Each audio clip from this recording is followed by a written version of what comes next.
I got to visit Lake Shasta in July of 2021, when the water level was incredibly low because the region was in the middle of a horrible drought. I also got to visit this September, after a heavy winter replenished a lot of the water. In this video, I'll compare photos from both trips to show just how much the lake has changed. I'll share why the water level has changed so drastically, and I'll explain why this relief may be short-lived. Firstly, to give some more context, Shasta Lake is one of the most important reservoirs in California.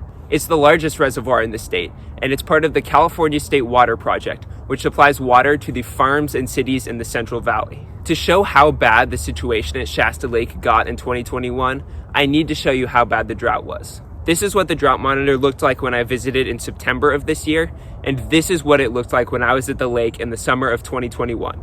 As you can see, things have gotten a lot better. Similarly, here's a graph showing the water level of the reservoir over the past few years. Again, it looks a lot better right now. Now, we can look at graphs and charts all day, but the best way to get a sense of what has changed is to compare photos from the two times I was there. Now, my photos aren't perfect since I was just passing through both times, and I didn't spend the time I would have liked to get great photos. That being said, they still paint a picture of how bad the drought was. Here's the first comparison. This is the same mountain. You can see how much closer the water is to the line where the trees start in the more recent photo. This is the same area as in the last photo, but zoomed out a little bit. These photos aren't a perfect match, but it's the same area. The little nub you see sticking out of the water in the center of the photo from this year is the same as the top of the mound in the center of the photo from 2021. Here are a few photos I took on my first trip that I couldn't come close to matching. The reservoir was so low in 2021 that it created vast expanses of barren land, and when I visited the second time, most of it was underwater, so I couldn't show the same scale. Here's another angle. You can see just how much of the water filled this narrow channel. I took these photos from the passenger seat window of a car driving up the freeway. In 2021, the water was so low that I couldn't get a photo that wasn't blocked by the railing beside the road. In 2023, it was easy. I have a lot more photos to show, but this is where the comparisons end. The following photos are from the main boat launch area at Shasta Lake. The problem is, when I was here in 2021, I took a bunch of photos right here. The water level was so low that you could drive out to this area, and I obviously couldn't do that this year. Instead of showing side-by-side comparisons, I'm going to show a bunch of photos from 2021 and a bunch from 2023. Here are the photos of this area from 2021. While they do a good job showing how low the water is, they don't fully capture what it's like to be there.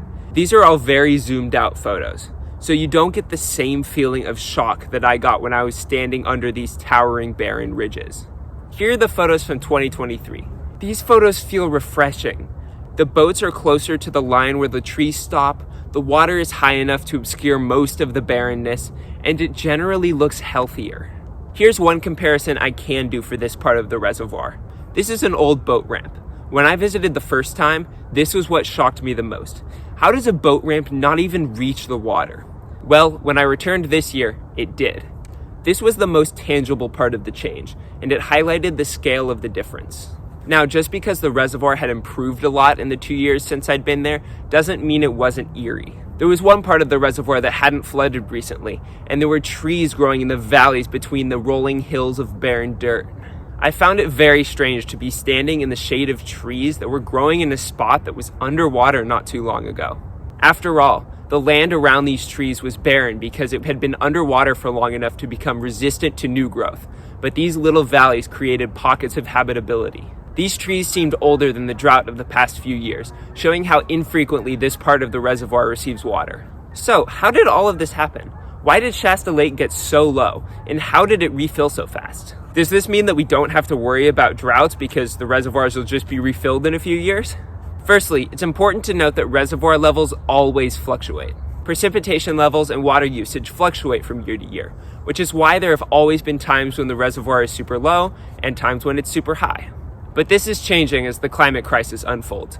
The droughts are becoming larger and harsher, meaning that the reservoirs are struggling to hold enough water. The water in Shasta Lake began dropping below normal levels in 2020, but it didn't get worryingly low until 2021. In 2021, this historic drought, which was made much worse by climate change, caused the water in the reservoir to drop to less than half of the historical average. In 2022, the water level was a bit higher than it was in 2021, but this wasn't because the drought was getting better. Instead, it was because the Bureau of Reclamation was releasing less water from the reservoir in order to save what was left. While 2022 didn't bring an end to the drought, 2023 did. California was hit by huge rainstorms in the winter and spring, which did wonders to refill the state's reservoirs. Now, these storms don't mean that droughts and climate change aren't problems. In fact, they support the opposite conclusion. Climate change is already making storms more severe. This is because a hotter atmosphere holds more water, meaning that there's more moisture in the atmosphere to fuel these storms. The combination of these climate impacts means our droughts will continue to get harsher, further straining water supplies. And when the storms do come, they will be catastrophic. In fact, the atmospheric rivers that hit California earlier this year started massive floods, which caused incredible amounts of damage and killed 22 people. As climate change progresses, this will only get worse. So, what can we do about all this? Firstly, we can reevaluate how we're using our water. Most of the water from Shasta Lake is going to farmland in the Central Valley of California. Now, we need to keep giving farmers this water, especially since the Central Valley of California is one of the agricultural breadbaskets of the United States. That being said, we need to disincentivize crops that use a lot of water, and we need to give farmers the support they need to transition their irrigation practices to ones that use less water.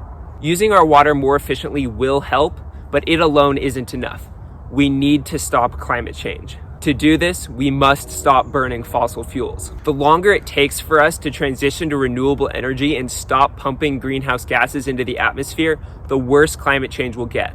Now, we're heading in the right direction. Renewable energy is already cheaper than fossil fuels in most cases, and governments have started to do the right thing and take climate action. But we are already seeing the terrible effects of climate change, so this transition needs to happen a lot faster. So please, do more research on the impacts of climate change. Talk about it with your friends and family. Look into local groups working to fight climate change, and vote for environmentally conscious candidates. We can stop climate change and all of its horrible impacts, but it's going to be a lot of work. So let's get to work.